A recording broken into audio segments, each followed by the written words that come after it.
Bonjour à tous, bienvenue dans cette nouvelle vidéo de la formation WebDev Perfectionnement. Donc dans cette vidéo, nous allons parler du champ jauge Ajax. Alors vous savez ce que c'est qu'un champ jauge, ça consiste à afficher une sorte d'animation graphique qui va permettre à l'utilisateur de patienter pendant que quelque chose se déroule, pendant que le serveur travaille ou votre application travaille. Nous avons vu déjà dans une formation précédente, une vidéo qui parlait de la jauge automatique, et justement, nous allons voir un petit rappel à ce sujet-là. Pour ceux qui ne l'ont jamais fait ou qui n'ont pas vu cette formation, c'est relativement simple, et ça va nous servir également pour la suite. Donc la jauge automatique où il y a quasiment rien à programmer, enfin il n'y a rien à programmer du tout d'ailleurs. Ensuite, nous verrons comment ajouter une jauge dans une boîte de dialogue, d'une façon différente de présenter les choses. Quand on clique sur le bouton de validation ou d'exécution, enfin peu importe ce que l'application fait, on affiche une petite boîte de dialogue avec une jauge qui se déroule le temps de l'exécution.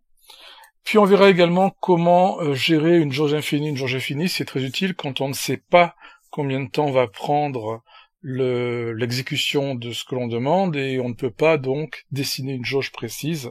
Donc dans ce cas-là, on dessine une jauge infinie, quelque chose qui tourne par exemple, ce genre de choses-là. Voilà, donc tout ça avec le côté programmation et code qui va avec, bien entendu. Alors pour illustrer tout ça, nous allons rajouter une page dans notre application de démo, sachant que là non plus, ce n'est pas spécialement rattaché au reste de l'application. Encore une fois, c'est une démonstration d'un sujet bien précis, qui est ici la jauge. Donc on va simuler l'exécution d'un travail long pour pouvoir utiliser cette jauge justement. On va commencer par la jauge automatique, donc tout de suite, allons-y, créons une nouvelle page. Voilà, donc je viens de rouvrir le projet, je vais créer une nouvelle page pour le test des jauges, toujours sur le même modèle, et je vais l'appeler, bien entendu, jauge. On va pas s'embêter avec ça. Alors, maintenant, ce qu'il faut que je fasse, c'est ajouter donc une jauge pour le côté jauge automatique sur cette page. Tout simplement, une image en fin de compte. Je vais aller cliquer sur ce bouton, donc création image. Je vais la placer pour l'instant ici, on verra après. Je vais double-cliquer dessus et je vais aller chercher dans le catalogue une image animée. Donc c'est l'idée en fait, c'est qu'on va utiliser une jauge sous forme d'image animée. Donc là il s'agira d'une jauge plutôt infinie qui va tourner en permanence et qu'on va déclencher automatiquement à chaque fois qu'on appelle une procédure qui prend du temps. Donc typiquement quelque chose évidemment qui laisse la page affichée, pas quelque chose qui régénère la page, donc de l'Ajax. Quelque chose qu'on fait en Ajax quand on appelle une procédure serveur et qu'on laisse la page affichée pendant que le travail se fait. Donc je vais prendre par exemple ce dessin-là, peu importe. Voilà ce que ça va donner comme résultat. Très bien, il me propose de la mettre dans le répertoire, ça me va bien. Adapter la taille de l'image, du champ plutôt à l'image, voilà, très bien. Donc cette image maintenant que j'ai placée n'importe où en vérité, c'est pas très important ici, je vais la référencer au niveau de la page elle-même. Donc sur la page, vous double-cliquez sur la page pour avoir la description, vous allez dans détails, et là vous avez le champ automatique, la jauge automatique Ajax, et vous définissez cette jauge comme étant l'image que vous venez d'importer. Alors comme je n'ai pas renommé l'image, il a pris le nom de l'image, en fait, je n'ai pas renommé le champ, je veux dire il a pris le nom de l'image comme nom du champ. Voilà, donc je lui rattache cette image. Maintenant il me faut un bouton qui va appeler un code serveur, qui va prendre un certain temps pour faire son boulot, un code Ajax. Donc on va appeler le bouton test jauge pour commencer. Il y en aura plusieurs, mais ça sera le premier. Et je vais maintenant aller dans le petit panneau à droite pour aller créer donc dans cette page jauge une petite procédure serveur qu'on va appeler travail. Donc c'est la procédure qui va simuler le fait que le serveur fasse quelque chose de relativement long. Et pour ça, je vais donc utiliser multitâche. Voilà, avec une valeur de, on va dire 5 secondes, ça devrait faire moins 500. Donc le moins, c'est pour qu'il laisse le reste tourner en parallèle. Donc ça, c'est la procédure qui fait le travail, enfin qui simule le travail plus exactement. Il m'en faut aussi une qui va être utilisée pour dire que c'est terminé, pour afficher un petit message par exemple, quelque chose comme ça pour dire que c'est terminé. Donc je vais créer une nouvelle procédure, cette fois côté navigateur. que je vais appeler message de fin par exemple. Voilà. Et cette procédure va tout simplement faire un petit info avec le message à afficher info fin du traitement.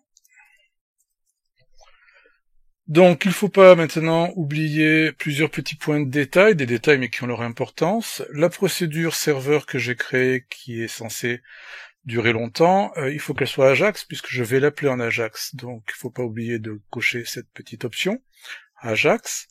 Ensuite, je vais aller du côté du bouton, je vais évidemment lui mettre du code. Et avant même de mettre du code, je veux pas que ce bouton envoie la page au serveur ou valide la page et l'envoie au serveur, c'est pas du tout le but puisqu'il est censé simplement appeler le code Ajax. Donc au niveau des propriétés du bouton, il faut absolument, ici, vous devriez être vous sur Submit, il faut absolument prendre l'option aucune pour dire qu'il n'envoie rien, qu'il se contente d'exécuter ce que je lui mets derrière. Lorsque je lui mets derrière, ça sera donc du code. Voilà, du code côté bien sûr navigateur. Donc le code navigateur, ça se passe ici, voilà le clic du bouton. Et donc là, je vais faire un Ajax execute, et plus exactement un Ajax execute asynchrone, puisque justement je ne veux pas bloquer la page, c'est un petit peu l'idée. Donc je veux que ça tourne derrière, en tâche de fond.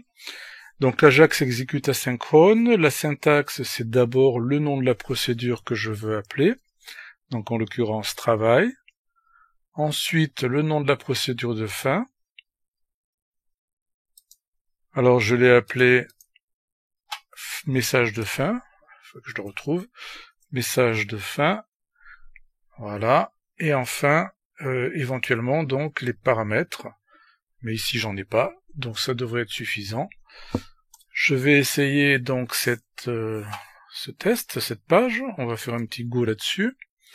Voilà, si je clique sur test jauge, vous voyez, ça fonctionne. Il appelle donc bien la procédure du côté serveur, qui dure un certain temps. Cette procédure, une fois qu'elle est terminée, ça appelle donc la procédure de traitement de fin, qui m'affiche un petit message, et c'est terminé, je suis revenu sur la page de départ. Donc voilà, ça c'est la jauge automatique, qui est simplement fonctionnelle, parce que je l'ai rattachée donc aux propriétés de la page. Donc maintenant, nous allons voir comment faire une jauge dans une petite boîte de dialogue qui va s'afficher à la demande. Alors pour ça, nous allons faire quelque chose d'un petit peu plus compliqué. On va commencer par créer la boîte de dialogue, si vous voulez, qui sera en fait une cellule. Alors ça, je le mets un petit peu de côté, je veux tout faire dans la même page, mais je vais essayer de séparer un petit peu les éléments. Donc nous allons créer une cellule qui est ici, donc container, cellule, qui va servir de boîte de dialogue. Dans cette cellule, on peut y mettre du texte, des images que vous voulez, mais je vais surtout y mettre une jauge. Cette fois, une jauge horizontale, voilà, comme celle-ci. Donc on va faire un petit bout de code qui va faire bouger cette jauge. Très bien. Ensuite, je vais lui donner un petit nom, parce que là, ça s'appelle jauge sans nom, ce qui n'est pas super. La cellule aussi, remarquez. Donc jauge, je peux l'appeler jauge 1, tout simplement. C'est toujours mieux que jauge sans nom. Et la cellule, pareil, puisque je vais devoir la désigner en code, cellule 1. Ensuite, je vais créer un bouton, comme tout à l'heure, qui va me servir de test. On va l'appeler test jauge 1. Voilà. Celle-ci, donc. L'autre, elle compte pas. Et dans ce bouton, je vais faire plusieurs choses. La première chose à faire, ça va être d'appeler, donc, plutôt d'afficher la cellule comme une boîte de dialogue. Alors pour ça, je vais utiliser une fonction qui s'appelle cellule affiche dialogue. Évidemment, il faut le faire du côté code navigateur, sur le bouton. Donc cellule affiche dialogue et ma cellule que j'ai appelée donc cellule 1. Bon, pour la position et tout le reste, on le laisse par défaut. Ça va donc afficher la cellule sous forme de boîte de dialogue. Auparavant, il ne faut pas que j'oublie de la cacher par défaut. Donc je double-clique sur la cellule, je vais dans IHM et je décoche visible. Je reviens sur mon code. La chose suivante à faire, ça va être donc d'appeler la procédure avec un Ajax execute asynchrone, d'appeler la procédure qui va travailler. Cette procédure, je vais en faire une autre, en fait, parce que celle que j'ai, sera légèrement différente de celle que j'ai déjà. Donc, je préfère en faire une autre. Je vais l'appeler, donc ici, je vais créer une procédure du côté du serveur que je vais appeler travail jauge 1. Comme ça, on la distingue les unes des autres. La première n'a pas de numéro, la deuxième s'appelle jauge 1, la troisième s'appellera jauge 2, etc. Dans ce travail jauge 1, je vais faire, comme tout à l'heure, une petite boucle qui va simuler un travail long, mais je vais aussi rafraîchir l'affichage de la cellule. Ça, c'est le point important. Enfin, de la jauge dans la cellule, plus exactement. Donc, je commence par mettre la jauge à 0. Bon, ça, c'est pour être sûr que ça parte bien de 0. Puis, je vais faire une petite boucle, que j'aurais pu écrire en français, entre parenthèses. Ça, c'est l'habitude. Mais ça marche aussi en anglais, vous savez.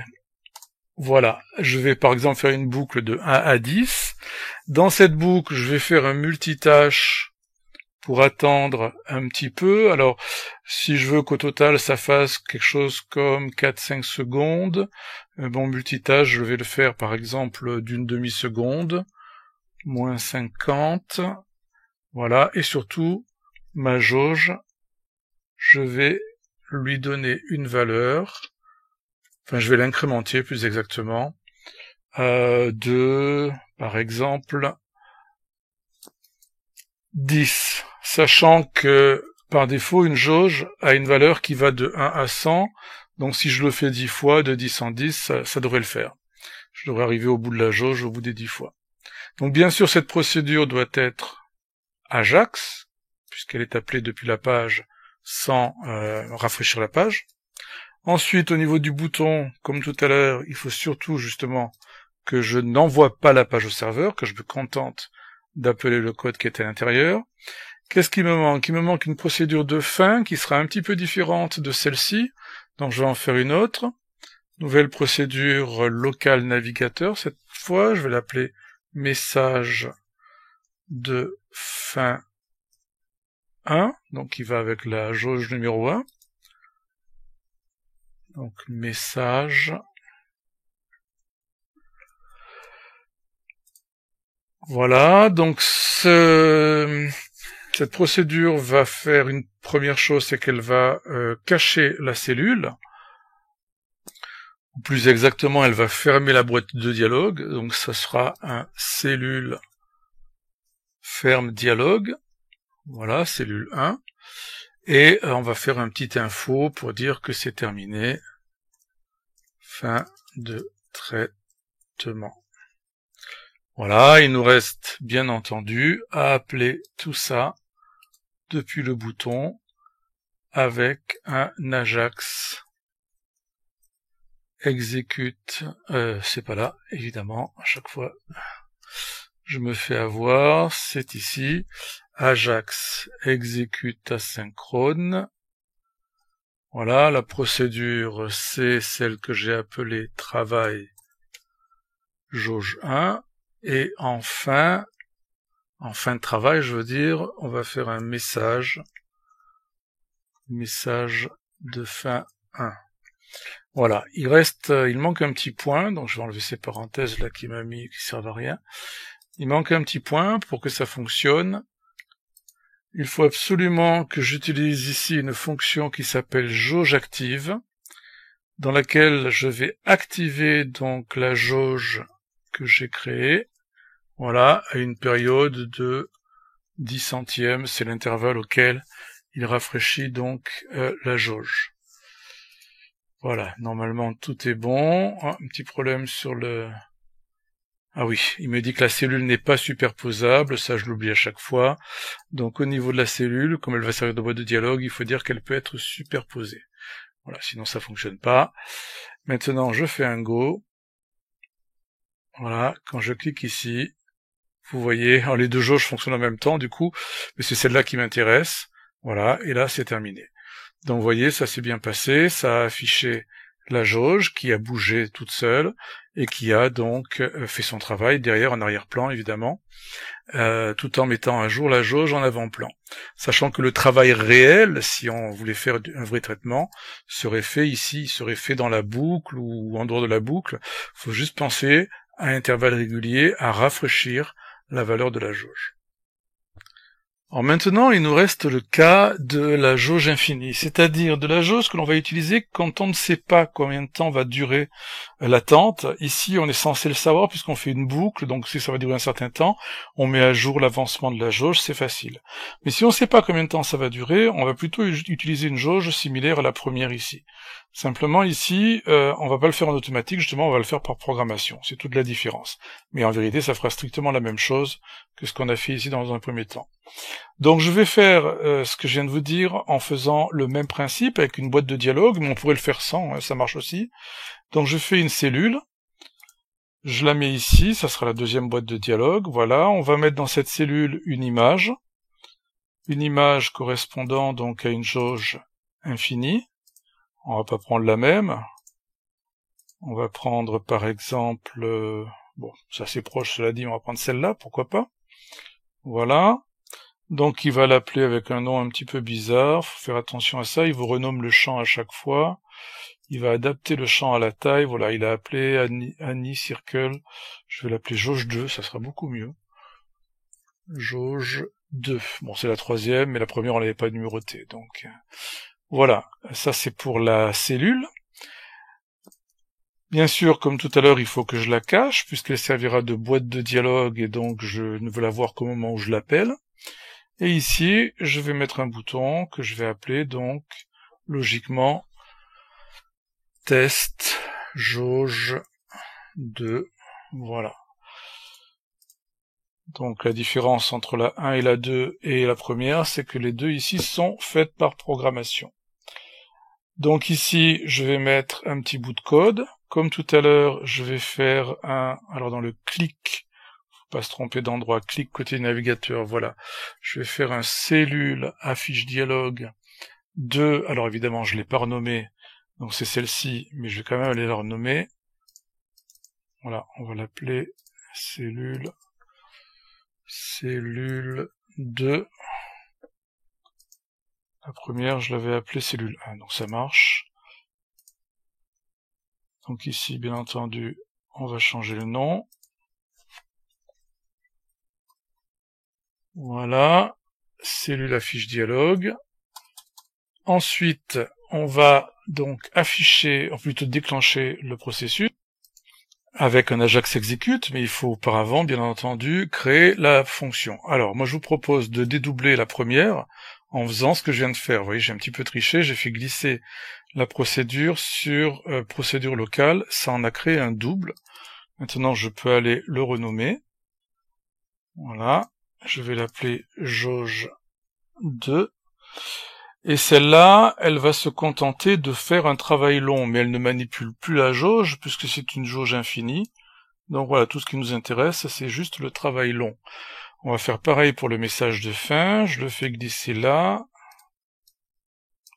Voilà, il me l'a dédoublé. Je le renomme.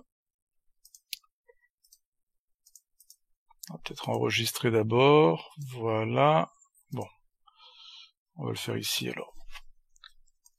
Message de fin 2 qui lui va se contenter donc de fermer la cellule 2. Voilà. C'est bon, je les ai bien. Message de fin 2. Travail 2. Maintenant, je retourne sur ma page et sur mon bouton. Et ici, je vais mettre donc un Ajax execute, execute asynchrone. J'appelle la procédure travail jauge 2 et ensuite la procédure message fin 2. Voilà, c'est tout ce que j'ai à faire. J'ai pas de ligne particulière à mettre pour déclencher la jauge ou quoi que ce soit, parce que c'est une jauge infinie de toute façon. Donc maintenant je fais un go. Ah, il y a des erreurs. Oui, il m'a laissé les parenthèses, j'ai pas fait attention, il faut que je les enlève, elles servent à rien à ce niveau-là. Voilà. Je fais un go donc. et quand je clique sur ce bouton, voilà, ça me lance la jauge. Ah, elle tourne pas. Elle tourne pas, ça risque de vous arriver également. Alors il faut vérifier qu'on n'ait rien oublié. C'est vrai que j'ai été un petit peu vite. Je crois que sur le travail, sur la jauge 2, non, on est bien en Ajax, ça marche. C'est mon bouton qui doit avoir un problème. Pardon. Le bouton... Ah voilà, il faut surtout pas envoyer le code au serveur, toujours la même chose. Pas le code, mais le formulaire au serveur. Voilà, toujours le même problème. Maintenant, si je clique là, voilà, la jauge tourne bien, ainsi que l'autre qui est derrière au passage. Et au bout d'un moment, ça devrait se terminer. Et voilà, le site indique fin du traitement. Donc vous voyez, une autre façon de faire une jauge infinie. Donc voilà, vous voyez, il y a vraiment plusieurs manières de faire la même chose. Bon, vous en avez vu quelques-unes, toujours par programmation. J'espère que ça vous aura intéressé, que vous allez pouvoir agrémenter votre site avec des petites jauges. Je vous remercie de m'avoir écouté et à très bientôt pour une autre vidéo.